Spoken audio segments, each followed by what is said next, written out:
Good day and welcome to the week that was. Proof that Deadline Detroit may be down but is not yet all the way out. It's our weekly look back at the week that was. It's pretty self-explanatory. It's right there in the title. I'm Nancy Derringer, who is hosting today for the peripatetic and intrepid Saeed Khan, who is out of town. I don't know where he is. Where is he, Lengel? God, I can't remember. Somewhere. He has a well-stamped passport, and I don't even know if he's left the country. But and he's anyway, got frequent flyers. Yes, exactly. But we do have a panel today. We hope it will grow a little bit. We have Steve Fishman on deck, but we haven't heard from him yet, so maybe he had some. Well, actually, I take it back. Steve got tied up with a client and cannot make it. So okay. He's tied up with a client. He won't be here. He'll get him here another time, though. He's a semi-regular. It is, yeah. In the meantime, we do have enough blab here to fill up the hour, I think. I'm joined by my former boss and now just friend, Allan Lengel. Hey. Like we just lost one of our panelists, but he'll come back, Luther Keith. We have Mike Rataj, salty lawyer, criminal defense, and as always, the multimedia phenom, Freep news or Freep columnist, and are you still podcasting? Yes, in fact, I'm shamelessly promoting ML Soul of Detroit podcast on the Deadline. Okay, that is of course ML Elrick, and as always happens these days, the week has been quite a week, and I guess we should probably start off just by at least mentioning what's the top breaking news today, which is the attack on Nancy Pelosi's husband, Paul Pelosi, in their house in the San Francisco area by an intruder who apparently came in the dead of night armed with a hammer and beat him. Mr. Pelosi survived. The suspect is in custody, and that is pretty much all we know at this point. I know that Mr. Pelosi is hospitalized, but I guess at this point it would be irresponsible to speculate on what might have been behind this thing, whether it was just a random thing, home invasion gone terribly wrong, or something else. So I guess all we can really say at this point is I hope he gets better. I hope he pulls through, and more will be revealed. Anybody want to add to that? Sure. When you say irresponsible speculation, I immediately feel like you mentioned my name somehow. But I know what you and the mainstream media want to put out there as more fake news. But Q told me that this was the FBI who went after him, in the same way the FBI ginned up that January 6th thing that everybody's trying to claim was some sort of insurrection, when it was really just freedom fighters trying to take back this country for a rightly elected president. All right. That's something stupid like that. Irresponsible, especially. I know Rataj's got my back on that. Yeah, absolutely. I think in this environment, it's interesting. We have no idea if it was just a random break-in or if he was targeted or what, but it's under the circumstances, it's easy for people to begin speculating that it was an attack on, maybe thinking Nancy Pelosi was going to be home, but took the husband instead. But like you say, we have no idea. It could be just totally random, but could, under the circumstances, under these really crazy times, I'm sure she's gotten so many death threats, in the past. Exactly. And I don't know what her housing situation in California even is. If she lives in like a condo with security, a house with security, what the deal is. I gotta believe that she lives in a pretty secure home. Eh? Yeah, I gotta think that too. So I'm I don't know how this person got in and what happened, but like I said, more will be revealed. So far, no one has ruled out Hunter Biden as the suspect. No, that's very true. That's very true. They have even left the computer there. Okay, so let's bring the focus back to Michigan for now. We had the second and final gubernatorial debate aired earlier this week between, of course, incumbent Governor Gretchen Whitmer and Republican challenger Tudor Dixon. I got to tell you guys, that is, when I saw this on the topic list, I thought, all right, I better at least sample it, because I did not watch. I've already voted, and I'm trying to check out from this toxic environment that we're in. But I watched as much of it as I could stand. And all I can say is I still hate TV debates. I think they're absolutely useless. They're just entertainment for sick people like us. And both women looked really, really pretty. So let's take it away. ML, you're the political columnist. What did you think of it? Yeah, so I did not watch it. My political column is more about exposing politicians who aren't doing what they're supposed to do and getting into how government really works. Okay. Debates to me are a really poor representation of how government really works because they're very calculated, they're very planned, everything is staged. And in truth, government is coming into office with an agenda and a plan, and then having shit happen and then trying to figure out how to get through it and maybe get to a little bit about what you said you were going to do if you got elected. I frankly don't really need a debate to make a choice on this because the record on both candidates is so strong. But I do think debates are useful in terms of seeing how nimble candidates are on their feet. And I think there are some candid moments that sometimes pop up. But having said all that, if the debate was last night, I was playing volleyball. Okay. How Which about is you like guys? a debate, right? It's just back and forth, and then it's over. Well, I'm with Nancy. I mean, we've already voted. My wife and I have already sent in our mail-in ballots. There's no way that I would vote for a Republican anyways, okay, let alone Tudor-Dixon. But,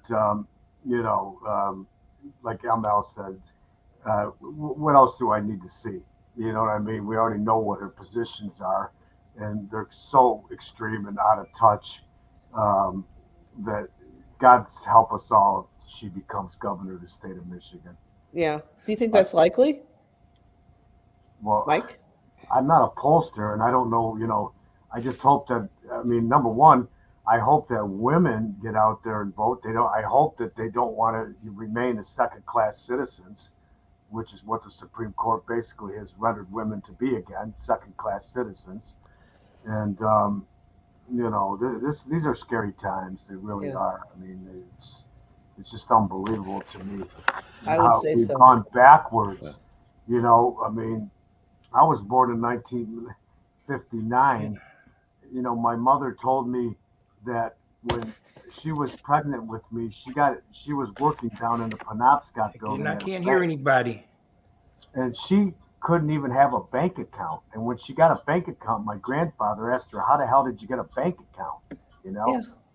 I mean, you know what I mean? And it's like, and it seems to me like we're just going backwards on everything. Voter suppression, women's reproductive rights, LGBTQ rights, and on and on and on. I mean, and basically, you've got this whole swath of America that thinks that this is just a white Christian country, and I shouldn't say this, but I would like to recruit as many African American Marines as I possibly can and go up to Macomb County and start the Civil War up there in Macomb. Don't joke about that. All right, Lengel, go ahead. I watched the debate. I also watched the Fetterman debate as well. I thought, first of all, Tudor-Dixon, it's come out. I think CNN has been reporting that in 2020 she did a interview on radio and talked about saying that all this stuff that was going on during the pandemic, the Black Lives Matters and stuff, was just a part of the Democrats' effort to overthrow the government because they were mad about losing the Civil War, and that the Democrats want to get yes, and you listen to that and you think like, this woman is a nut. But did she go to a Christian school for her I don't know, education? but go ahead. But that being said, I thought she held her own. I thought she did. All she was expected to be was competent in the debate, and I thought she was. So for people who are sitting on the fence, Hey, Alan, I'm not getting any sound. I don't know what I can do. Here. But just let you know if there's some way you can help me. All right. Okay. We're hearing you, Luther. We are hearing you. Can you hear us at all? No. He says no. He's no. Okay. All right. Let me try to go. Okay. But finish your point, and then we'll go on without you. So. All right. And so I think, if you're watching, I mean, she held her own. All of us. I mean, we weren't debating whether, who to vote for. And like you say, most people have voted already. But I mean, those things are, I'm never on the fence in a general election. Not by the end of October. Yeah. I mean, primaries, I'm on the fence sometimes, but not in that. And so, but there are people, you always see people, 8% are still on whatever it is, are still undecided. And those are the folks. Those are people who are not paying attention. They just need to pay better attention.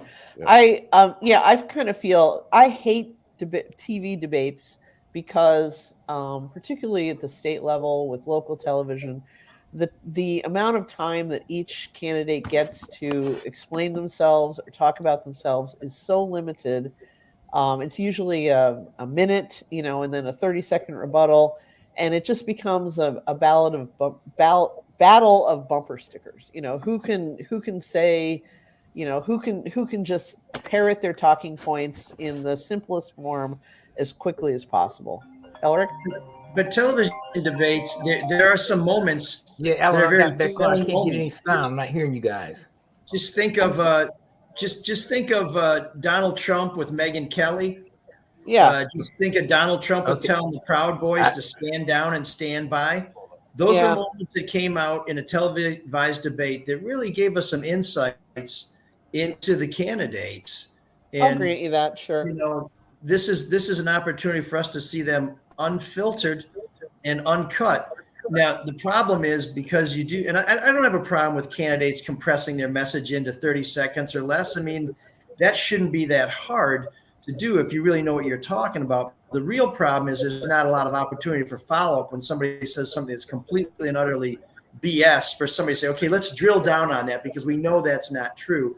And so the folks who are very adept at throwing something out there and then skipping away, they get away with it. But those gaffes they're really significant. And the Fetterman debate that Allan watched, people for the first time got a chance to see just some of the cognitive impairment that perhaps the next senator from the great state or the Commonwealth of Pennsylvania has.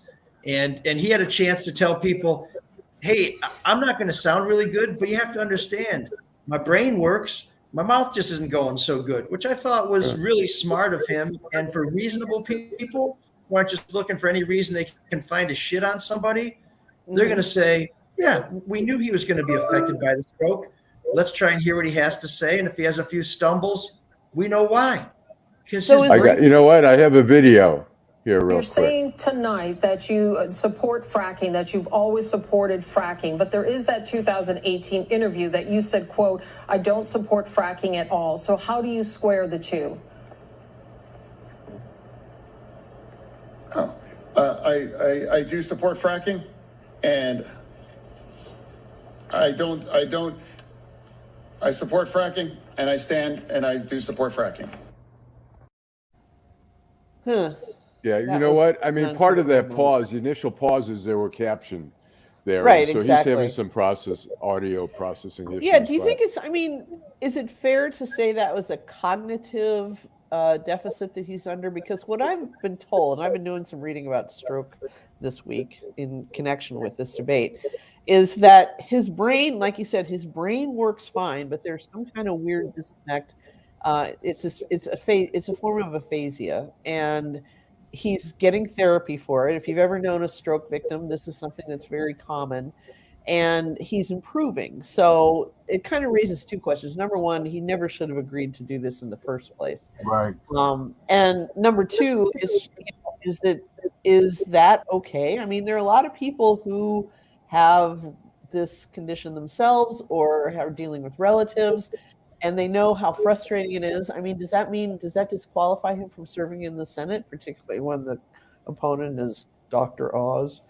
I don't know. Does anybody have any? I got it. I have an opinion Okay. on there. I think, afterwards they interviewed doctors, and doctors said they were impressed by his progress, that a lot of people at that stage aren't even that verbal. And I think it's, he's improving. I think he can serve. I think he's going to get there. My initial reaction was, and I saw on Facebook, a group of friends were like, "Oh my God, he should have." Friends who live in Pennsylvania were like, "Oh my God, he should have never done it. He screwed up. He's going to lose." But other people thought, it was kind of courageous for him to do that. I mean, Dr. Oz looked like the cat who ate the canary, that he finally lured him into a debate. But there's different ways of looking at it. He raised, I guess, right after it $1 million, because I think people were, are Fetterman did? Yeah, right after the debate. And so I think, there's different ways of looking at it. I mean, if I was watching and I was thinking, and I didn't know that Dr. Oz is such a shyster, and I was trying to decide, I would definitely say Dr. Oz, man, he's got his shit together. He looks so much more smoother. But when you look at the issues and the fact that he is recovering, I think he's capable. Yeah, but look what Dr. Oz did. He stuck his foot in his mouth, eh? I mean, that on the abortion issue, local politicians should be in the room with the doctor and the patient, helping make the decision.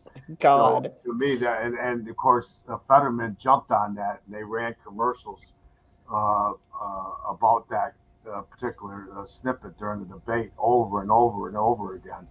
So just who I want in the room making that decision. Yeah, you want Mastriani in the room while you're making that decision. Right. Yeah. Jesus so, Christ. Welcome to Luther Keith, who seems to be past some technical difficulties here. This is the founder and CEO of Arise Detroit. Hi, Luther. Let's keep our fingers crossed. Luther's muted. Luther, you're muted at the moment. Oh, you are muted. Can you unmute I'm trying to unmute him, but it says can't unmute your guest because they chose to mute themselves. So you muted yourself. So you muted yourself, Luther. So there's a little thing. It's in the bottom. It's in the bottom row there. So all right. Yeah. The 3 dots. Here we go. There we go. No, you just hit it again. Okay. There How about now? There. All right. Perfect. Yeah. Okay. I apologize. That's okay. Let me Fetterman debate. Okay. I'm not as political savvy as all of you guys here. Let me turn off my. Yeah, turn that off. Okay. Okay. You can hear me now? Much better. Much better. Yes, perfect. Okay, I just lost you guys. Oh my God. Can you hear it? Okay. He said they just lost. Oh, here we go. Okay, can you hear me now? Can you hear me? Now we can. Go ahead. I feel like the Verizon commercial. Can you hear me? I want to say about this is that I really think that you can make the case that we are so polarized, and I give you the Herschel Walker situation, that people have retreated into their corners to such a degree that it really doesn't make a difference with a lot of people. People have made up their minds, I think, in a lot of cases. So there might be a sliver of folks that say I won't, but as Nancy indicated, a lot of folks have made that call already. Just like with Herschel Walker, that it's not about how many women did this or that. It's about we want power. That's how politics works. So I think at the end of the day, this might be a bit overblown in terms of determining the election and the outcome, because I dare say that a lot of folks have said they're going to go one way or the other. And I don't know if this performance, even if it was not scintillating, will have that much impact. That's just my take on it. Okay, I mean, it's interesting. Herschel Walker, no matter how many allegations there are, it doesn't matter. You see Ted Cruz down there. You see all the other senators down there campaigning for him. I was saying, I put on Facebook yesterday, I said, if Kanye West was running for senator somewhere, you'd see Ted Cruz. It wouldn't matter what they say, what they do. They don't care anymore. Yeah, that's right. That's very true. So if all of Herschel Walker's kids he didn't know about vote for him, he's going to win in a landslide. ML, you gave me a pivot point to go to our next topic, and it's totally slipped my mind now, probably because I'm getting that way too. But I did want to bring up something else tied to Michigan politics. As I've mentioned on this show many times, I no longer have cable, and I only watch kind of premium streaming television, so I don't see ads so much anymore. But last night I had a block of time that was unspoken for, so I turned on the TV to regular local TV to watch Jeopardy and Wheel of Fortune, because now that I'm retired, I have to watch Wheel of Fortune. It's mandatory. Yeah, exactly. But the ads were astonishing. I mean, I used to work when I worked for Bridge Magazine. We used to have this feature called Truth Squad, and it was kind of didn't quite work out because it was after PolitiFact plowed this ground, which is a website that you can find online, plowed this ground early on where they started fact-checking political ads. And by the time Bridge got into it with Truth Squad, it was the campaigns had already adapted. They had stopped lying and just started stretching the truth. And so, sometimes you watch a political ad and you'll see that little fine print that flies by when every charge is made. And we would have to fact check these things. And the analysis always boiled down to technically true, but lacks context, or technically true, but, ignores important evidence. So it was kind of worthless, and they've since dropped it. But I did notice last night that outright lying is back again. I mean, they're making. I mean, there was an anti-Whitmer ad, a Dixon ad. I think it was done by some Republican group. It wasn't from her campaign, that essentially said, Gretchen Whitmer wants to groom your children. And it just, they had some garish drag queen in there, right? And it was just, it was amazing. I was kind of flabbergasted. It's they're taking what Dana Nessel did with the whole readings, the library readings and stuff, and trying to spill it over to Whitmer, which is just total. Right. I mean, the whole thing's total bullshit, even with Dana Nessel. But I saw something on Proposal 3, and it was an anti-Proposal 3 on the whole abortion thing. And it was talking about your kids 8 or 9 can get a shot for chemically castrate your children. Yes, and they can do that without your permission, an 8 or 9-year-old. And I'm like, what? What is that about? Right. I mean, come on. These people are really, what? They have no good argument. The best argument they've had is, Proposal 3 is too detailed. It's too confusing. It's too extreme. Too extreme. Yeah. But they don't want to come out and say, we're against abortion. Abortion's bad. They want to say, this one's just too crazy. We can't even understand it.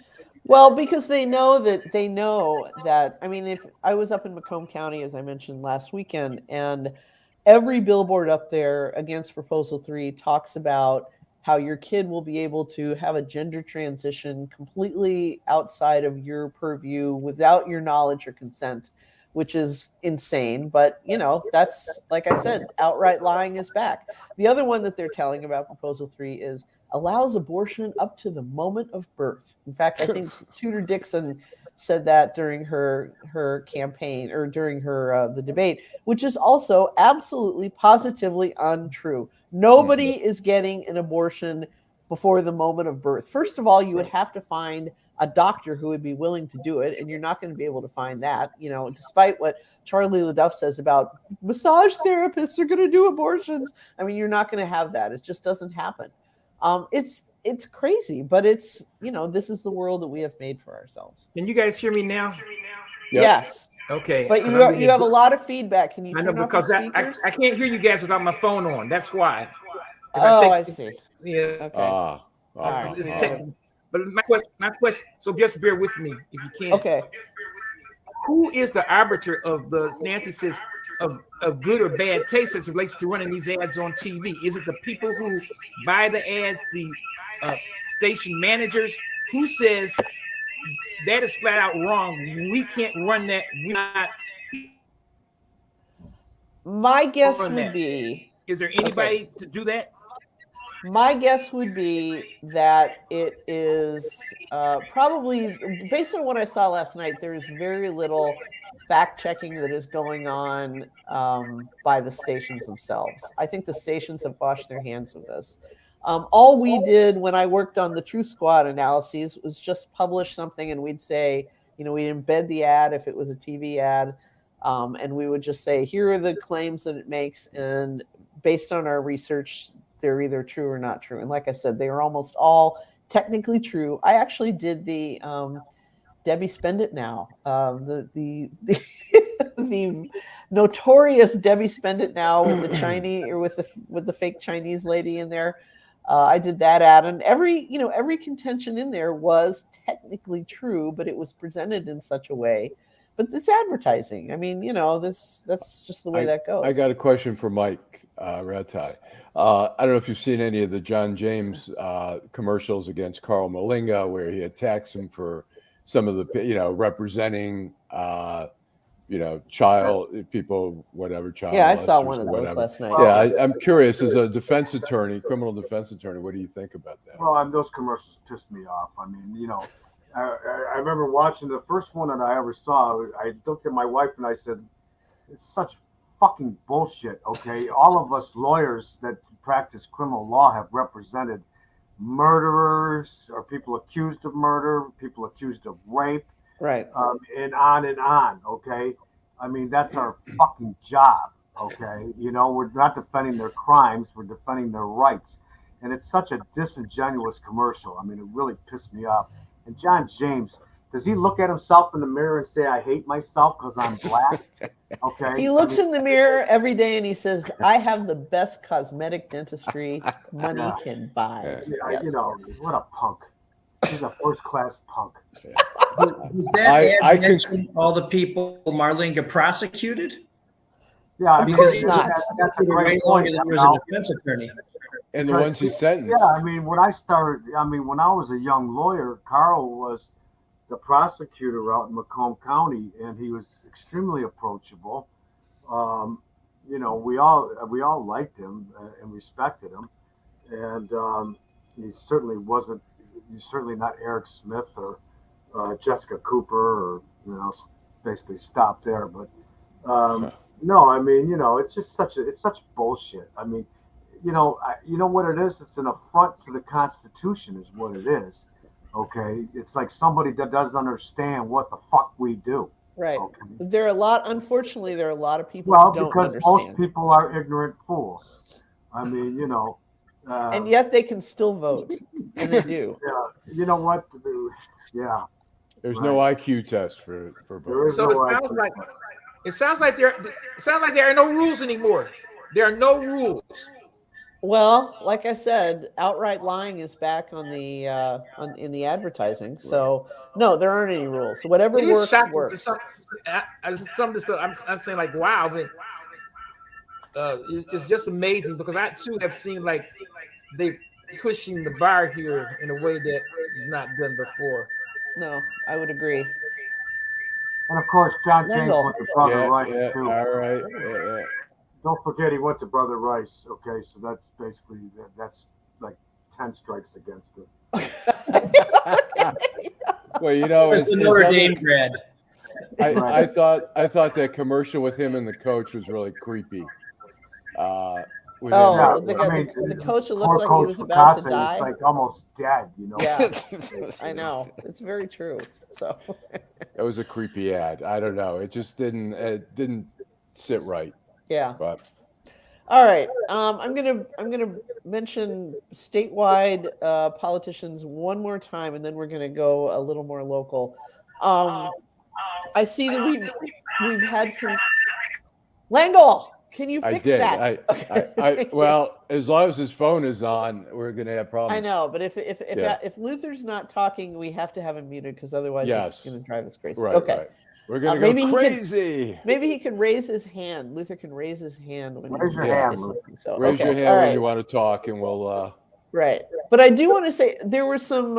How many convictions? We had more convictions in the Whitmer Kidnapping Plot this week, and they seem to kind of fly under the radar. I mean, do we think that the juice is done from this particular? I mean, that was such a huge story when it broke in 2020, and now it's, the wheels of justice always turn kind of slowly, and now we're finally starting to see these guys, convicted. We had that one, mistrial and acquittal, but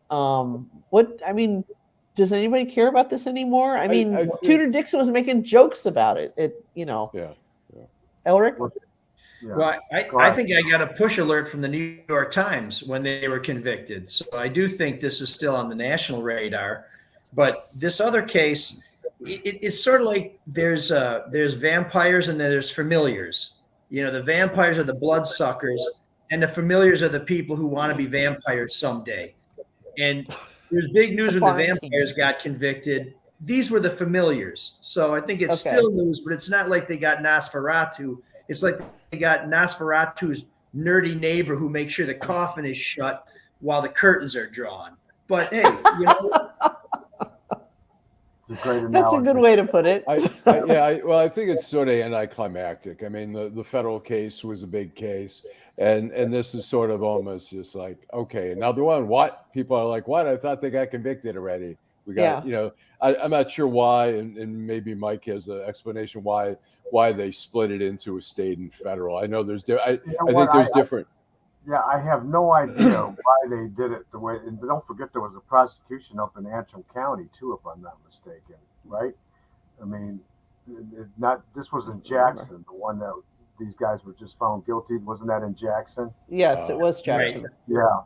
And, I mean, look, to ML's point, and I think it's a good point. I've been getting calls, and Bill Swar's been getting calls because we did the Hatari case amongst other lawyers. But we're getting calls from a lot of national media outlets about the case, and so there's still interest, I think, nationwide about it, but not so much. It doesn't seem locally, or not so much interest locally, probably because there's so much other stuff going on, and so who knows, but why the local press isn't covering it, but the national press is still covering it, because I'm getting calls from the AP and other national outlets about that conviction, and everybody wants to conflate the cases and stuff like that. I don't know why they prosecuted these guys the way that they did. Some in federal, some in state court in Jackson County, for example. But I don't have the answer to that because I'm not a prosecutor. So I couldn't possibly tell you why they did it the way they did it. But I think there still is some. As a matter of fact, I was watching NBC Nightly News the other night, and when they were found guilty, it was a story on Lester Holt with Lester Holt. So he actually ran a segment on it. So.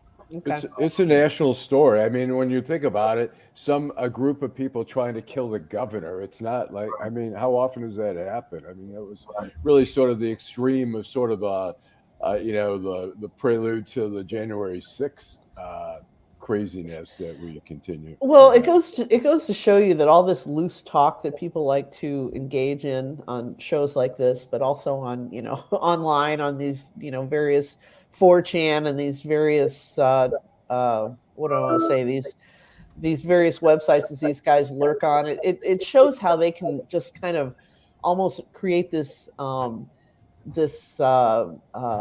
of information around them where they believe that everybody agrees with them, and so they do stupid shit like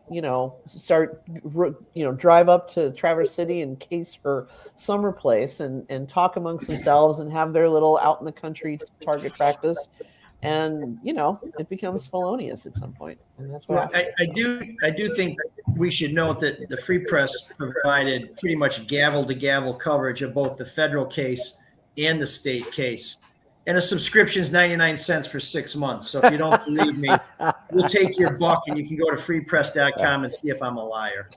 Yeah. I have it, ML. I actually have it. So there we go. I owe you a penny. I think you gave us $1. I owe you a penny. Okay. Exactly. Well, while we're in the courtroom, let's talk a little bit about another major shoe that kind of dropped in the Oxford school shooting cases. In that Ethan Crumbley, who is now 16, probably 16, 16, right. And was the trigger man in that particular tragedy, did plead guilty. And I have a little video here. Go. His own money to buy that handgun, which they purchased and never locked up. Is it true that you gave him your own money to buy that firearm? Yes. He paid for the gun himself. That blew my mind. Should he? Yeah. Okay. Now, Mike has opinion. That one because I was in the Free Press. Okay. Talking about that. Those questions had absolutely nothing to do with the elements of the crime that he pled guilty to. It had no business being asked. Now, we know that Karen McDonald has been trying her case in the press against the parents, and it's despicable. And ML knows how I feel about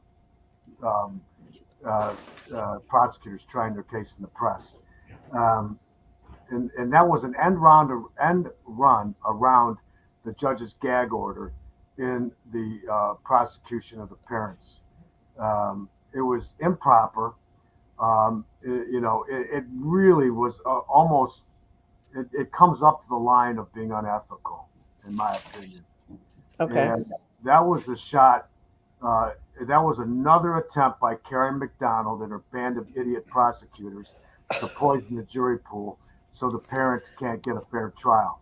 Now, we all know that these were horrible parents, terrible parents, but I've said it before, and other lawyers have said it. This is not a manslaughter case. This is a child neglect case at worst. And I don't know if she's trying to make a name for herself, but she needs to shut up and try her case in the courtroom. Okay. Well, let me ask you, it seems like at this point, I mean, they've already been in prison now or jail for almost a year. Right. It seems like at some point they'll just say, okay, let's time served, plead guilty, time served. It's a child neglect case. It's not a manslaughter case. Okay.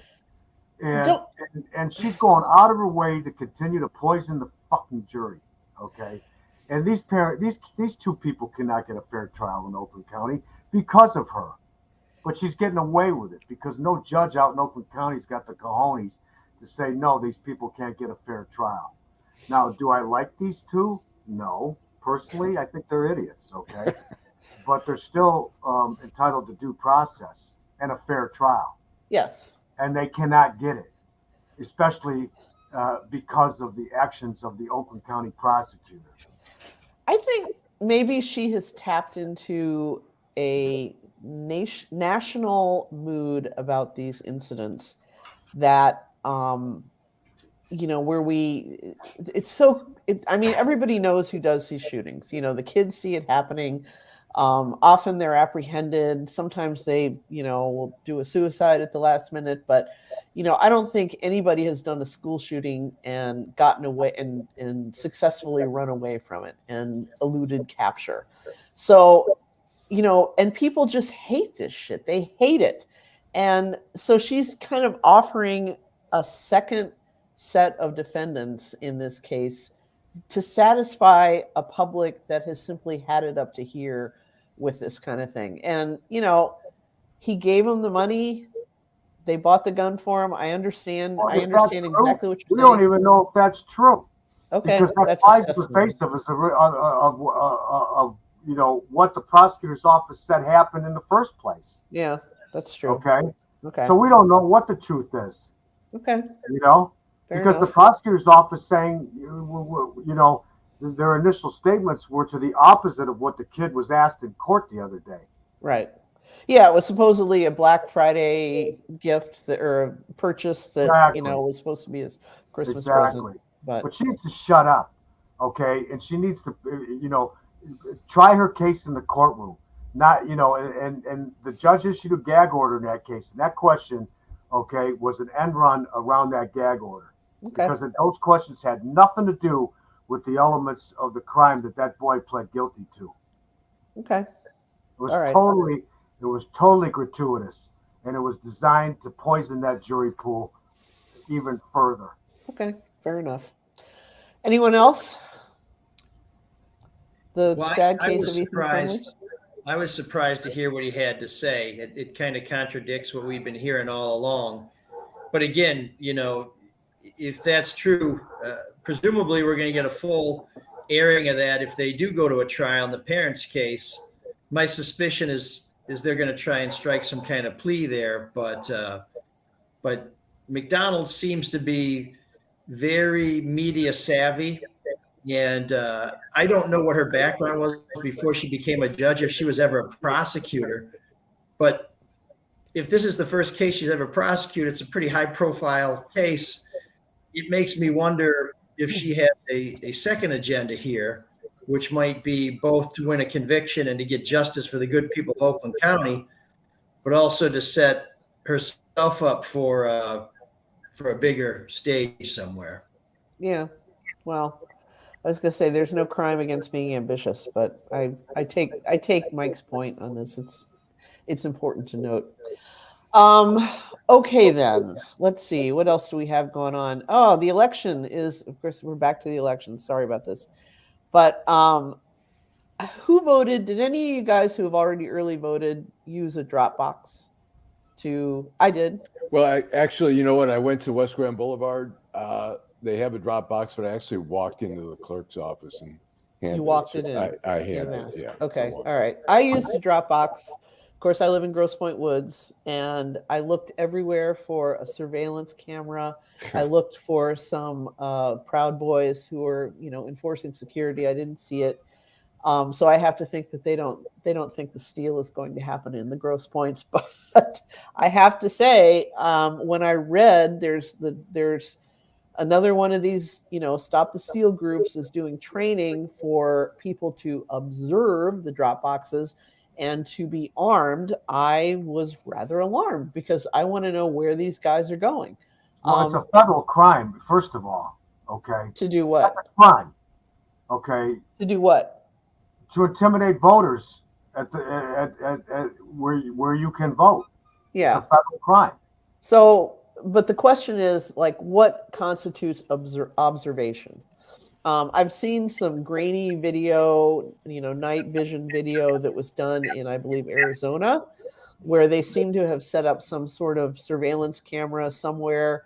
And, there was talk about some guy coming and, dropping ballots in, and but they couldn't get his license plate, So if you're intimidating, you're right. If you're intimidating voters, that's a federal crime. If you're standing next to a drop box with a gun on your hip, a legally open carried gun, does that constitute voter intimidation? I guess that's a case for yet another court case. Well, there are cases been filed. There have been cases filed in federal court against these groups out in Arizona. In this election? In this election, right really? now. Okay. Yep. Well, that'll be interesting to watch. Okay. Lengel? Yeah, I'm worried about what's going to happen at the Huntington Center, and you may be there. I may be there. I think we can expect trouble. I mean, that's such a, the Detroit votes are clearly, the majority are going to go for Whitmer, and they're going to do everything they can to try to sabotage that. So hopefully there's something in place to deal with it, what they dealt with last time in 2020. I mean, it was just disgraceful.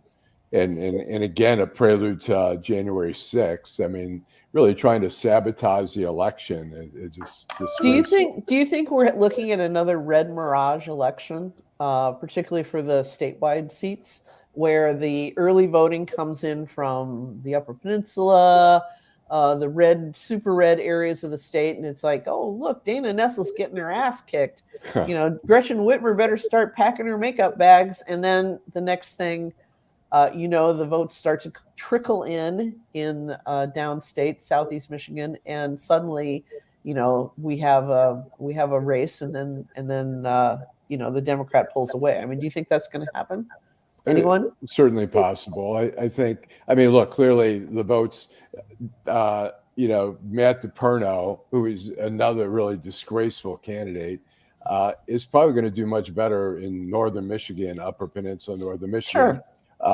And then the Detroit votes just take longer because there's so many of them, and they're Right. not. I mean, I got a message today from the clerk's office saying that my vote has been accepted and it'll be counted on November 8th. And so when it's bound to happen that Dana Nessel's probably not going to have as many votes. Same thing with Whitmer and all that. But I think Detroit, the question is how many Detroiters are going to show up. I remember in the 2016 election how few voters were showing up. I mean, I walked in without any line. Later in the day at about 5:30, I was over at Western High School after work, and people were just trickling in, but there should have been a 2-hour line, and there wasn't. And so should have been a 2-hour line. Wow. Yeah. Well, maybe I have high expectations, but I think the question is really the big question. Well, how many Detroiters are going to show up for this election? Yeah, and I mean that's where we had Adolf tying himself in knots. I think it was last week, saying that if they don't start campaigning harder in in Detroit, you're not going to see any kind of turnout. And if there's no turnout, then we could have a problem here. Well, we've got Obama coming on Saturday, I believe. Yeah, Obama's coming, but I think whoever said Whitmer needs to not take Detroit for granted is speaking the truth there. I think what it goes to show, though, is the popularity of absentee or mail-in or early voting. It's like people don't want to be constrained by the idea of election day. You have to go on that day. You have to go in person. Blah blah blah. I mean, I've said again on this show many times, early voting has made me a better voter. It's just because I'm no longer walk into the voting booth and am confronted by, oh God, this judicial race that I knew nothing about, is there. It's really, I don't know. It's tough for me to see this going back at all. And I think if the new proposal passes, the proposal, is it 2? Is that the voting proposal this year? If that one passes, we'll actually have 9 days of early voting. It'll be even more so. So the legislature better get its shit together and start dealing with what is obviously the rule of the people. Elrick. Yeah. So one concern that I think Democrats should have is there's been this presumption that this thing is in the bag. And one of the reasons we got Governor Engler is because everybody thought that Governor Blanchard was a shoo-in for a third term. So some people didn't vote. The Detroit vote, I think, was somewhat taken for granted. And of course, there's that rift between Coleman Young and Blanchard. So Coleman Young didn't drive the Detroit vote, and Blanchard, suffered there. And then there were people who threw their votes away on the World Workers Party because they thought, or whatever the third party was, because they thought, well, I'm going to vote. Blanchard's a shoo-in. So why not, just make a statement? Turnout in Detroit lags the rest of the state, whereas the state increased by 15% in 2020. It only went up by 5 or 6% in Detroit. And so this is particularly for these AG and Secretary of State races, it's critical that Democrats have a good turnout. And, do you think they're getting that message? These candidates excites Detroiters. I don't see that many signs out on lawns.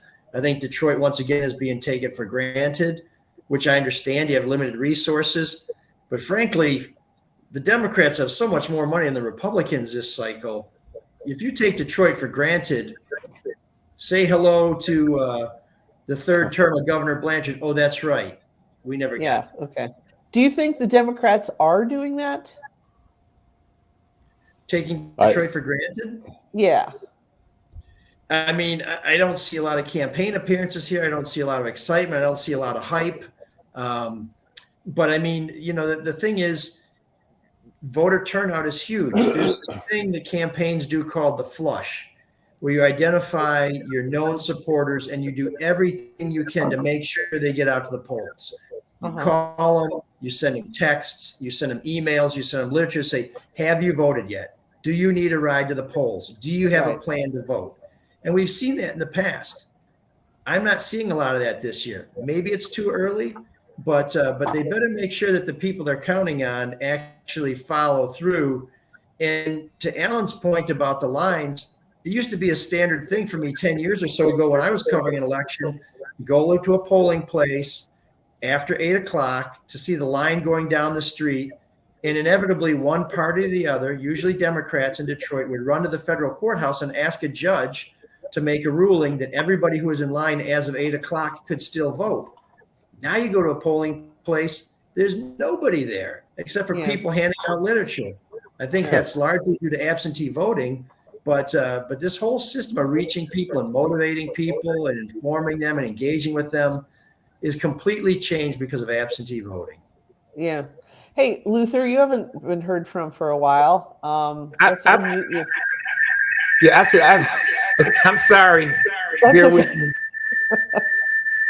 I've got a ton of literature sent to me here in Detroit, piles of it. And I'm almost thinking that there's a narrative been created, but people keep repeating that the Democrats are taking Detroit for granted, or, you know, I don't know what that is based on. There seems to be a popular narrative, but I don't know if that's true or not. I certainly have seen lots of literature, and I voted at the Northwest Activity Center yesterday, and there were people there voting as well. So we'll have to see it play out, but I think you can read that kind of both ways. Okay. All right. That's fair enough. Well, we'll, you know, again, as I said at the top of the hour, more will be revealed. Let's take just a few minutes before we get to our final segment to talk a little bit about Twitter and the new Twitter with Elon Musk in charge. I don't think any of you, I'm sure Rataj is not a Twitter guy. No. I'm probably the heaviest Twitter user here. Does anybody have any thoughts about that? I'm, for one, I saw a handful of tweets this morning that contained hashtagged racial and ethnic slurs, an entire block of them, done by these assholes, you know, these green frog people. But you know, I feel like we're on the precipice of something that could be a little alarming, particularly if Donald Trump gets his Twitter back, I think Elon Musk has promised will happen. I think no question we're going to see a lot of changes. He's already fired the top people there. He's talking about, you know, he's got plans for advertising stuff, which is fine. But like you say, who he gives a microphone to, Kanye West, if he decides like, hey, I'm not going to go all woke on you. Whoever wants to say shit can say it. Who cares? I think it creates some dangers. I mean, he's a very unpredictable guy. He's an egotistical guy, and I'm sure he's going to try to accommodate Trump if he can. Which, you know, look, the stuff people say, oh, you're picking on Trump or whatever, but if we said half the shit that Trump said on Twitter, we would have no account either. Oh, right. You know, we'd be in jail. Yeah, for sure. All right. Let's leave it at that then, and get to our traditional closing segment. Lengel, what do you have queued up for? Downtown Detroit, Robert Wells, Schmuck of the Week. My man Rob. That's my man Rob. That's the guy that parks my truck. Let's play that one more time. Downtown Detroit, Robert Wells, Schmuck of the Week. Right. My man Rob. Love him. All right. So who wants to go first today with the Schmuck of the Week? ML. Well, who you got? Okay. So I'm going to do this one because I want to see what Mike thinks about this. But the Detroit Red Wings have one of the classic sweaters in all hockey. You really can't improve upon it. So I understand it's difficult. But every time the NHL, no matter who the jersey manufacturer is, rolls out one of these third jerseys, one of these supposed to be fancy, showcase pieces, they suck. The Detroit Red Wings end up with the worst jersey. We go from the best jersey to the worst jersey. And now we have this reverse retro jersey that's really just a red jersey with some black stripes on it. So it looks like the pajamas that the Three Stooges wore when they went to jail. So, thanks for dropping Yee for the anti-Semitic stuff. But for the reverse retro jerseys, Adidas, and also I think Hitler had something to do with you guys a while ago. For all that stuff, you're my Schmuck of the Week. That's a good one. You know what? I haven't seen that jersey, ML. I haven't But either. certainly, I agree with you that all the original 6 uniforms are the best uniforms across the board. Yeah, And the winged wheel. Toronto and Detroit, we only have 2 colors, right? I mean, it's the most iconic, awesome jerseys there are out there. So I agree with ML on that one. Okay. All right. Do you have anything to add to that though? Do you have a schmuck this week? Did you bring one? Oh God, you know what? He's got to narrow it down. Yeah, I mean, there's so many. I mean, I don't even know where to start. I mean, I happen to drive up through Macomb County. So all you dumbasses out there, okay, that flag Trump flags and let's go Brandon flags, okay.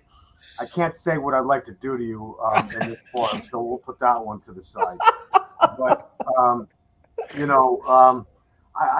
one that I guess if I had to pick one, it's that idiot Tudor Dixon, who's just the most despicable human being amongst a whole host of others that we know of.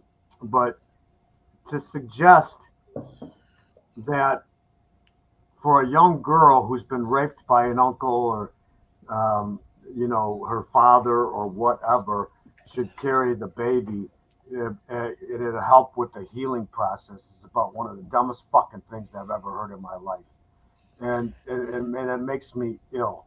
And this whole thing, I mean, I don't know why women aren't more motivated, and maybe I could be totally wrong about this, but I think we are. I was 14 years old when Roe versus Wade, and then of course you're 14 years old. All I cared about was sports. Okay. That's all I cared about.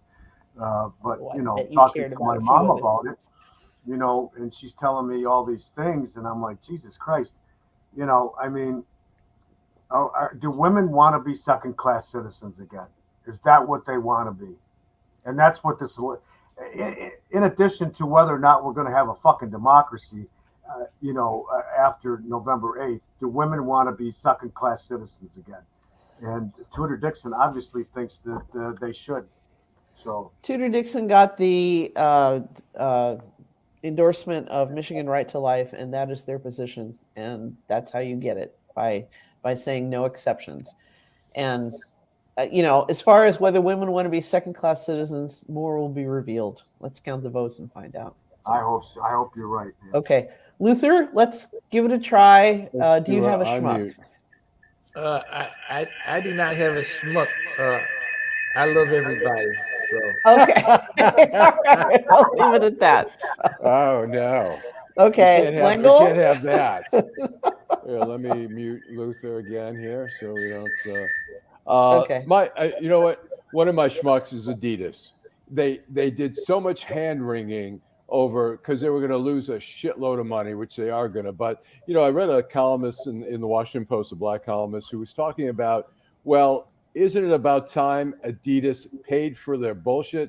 Kanye West has been, making all these racist remarks for years, anti-black remarks, and she says, good for them. It finally caught up with them. They should have avoided him in the first place. And I totally agree with that. So okay, Adidas. Well, that leads into mine. I'm going to be a little more personal today, and I'm going to give it to Karen Dumas, who, I've spoken with her on the phone. She seems to be an okay person. But when this Kanye story broke, the latest one, I told myself, sooner or later, somebody is going to come up with the worst take possible on this. And unfortunately, it was Karen Dumas who said that, who actually called him a victim and called him a victim of cancel culture, that we just don't want to listen to unpopular opinions. That's the problem here. It's not that he, voiced an incredibly offensive one. It's that we just don't want to listen to it. And I'm sorry, I realize that Kanye West is in the middle of a manic phase nervous breakdown, which happens sometimes with people who have bipolar.